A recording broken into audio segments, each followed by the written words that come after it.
When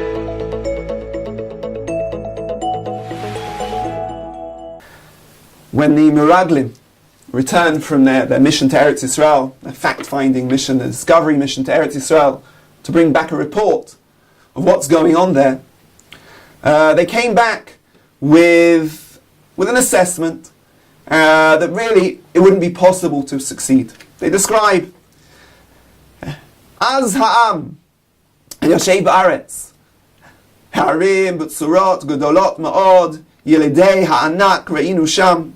Describe how the people there are giants.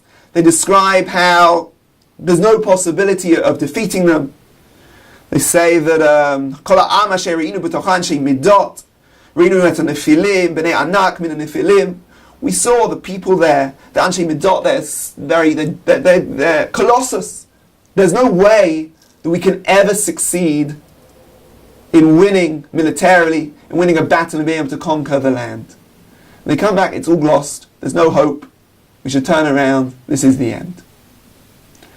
Kaye was very aware of what they were trying to say. Even before they finish, Kaye turns up, speaks up. V'yahas Kaye v'ta'am el Moshe. V'yomer alo na'aleh. We will go up. V'yarashnu otah. We'll conquer the land. Ki yachol nuchal la. We really have the ability. He understood what they were saying. They were saying we don't have the ability. And Kaye said, don't believe them. We have the ability. But it didn't work. They immediately wipe aside everything Kaye suggests. And they say, no. Lo nuchal la'alot et ha'am el ha'am ki chazaku mimenu. The feeling of overwhelming unfitness, a total inability to achieve what needed to be achieved. We're just insects. Turn around, they say, Nehiv einenu kachagavim, chen hayinu ba'eineihem. We felt like insects, small little creatures, in the face of giants. There's no hope. There's no way we can achieve what we can achieve. Kalev's pleas, Yoshua's pleas don't help. The cry. And as a result, we basically wandered in the desert for 40 years. That generation had to be replaced by a next generation. And it would seem very clear, certainly as you read throughout Sefer Bamidbar, that there was really an intrinsic problem with their previous generation. They had grown up as slaves. And it's true, Hashem had taken them out of Egypt. He had taken them out of Mitzrayim and tried to take them out of this mentality of being slaves, but they never managed to rise to the challenge.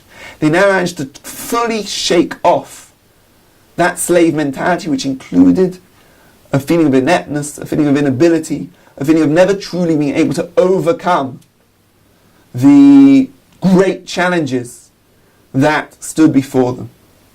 They were small, the giants were great. How could they overcome it? That was their challenge and they never really managed. And part of the reason that generation had to be replaced was we needed to have a generation that didn't grow up with that slave mentality and could actually go into Eretz Yisrael and succeed. And you see hints of this throughout the Sefer Bamidbar, of really a transition from the previous generation to the next generation. I'll bring one example. At the end of Parshat Chukat, we have this battle against Sichon and Og, the great giants of the world, a great nemesis. And they succeed, unbelievably, against all the odds. The small of Klal Yisrael succeed in defeating the great giant of Og. The Medrash describes, the Torah describes his bed. His bed was 9 amot long, something around 13, 14 feet high. He was a giant. And Klal Yisrael succeeded in defeating him. And I think it's very clear that the message there wasn't just why did it had to happen, because Klal Yisrael needed to be exposed to this idea that they could defeat giants.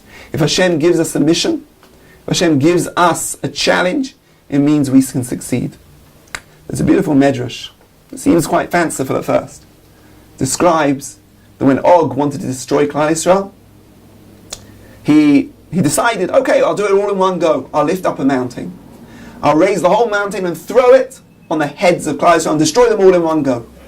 What did Hashem do? He instructed some insects, small ants, to climb up Og, bore a hole in the mountain above Og's head.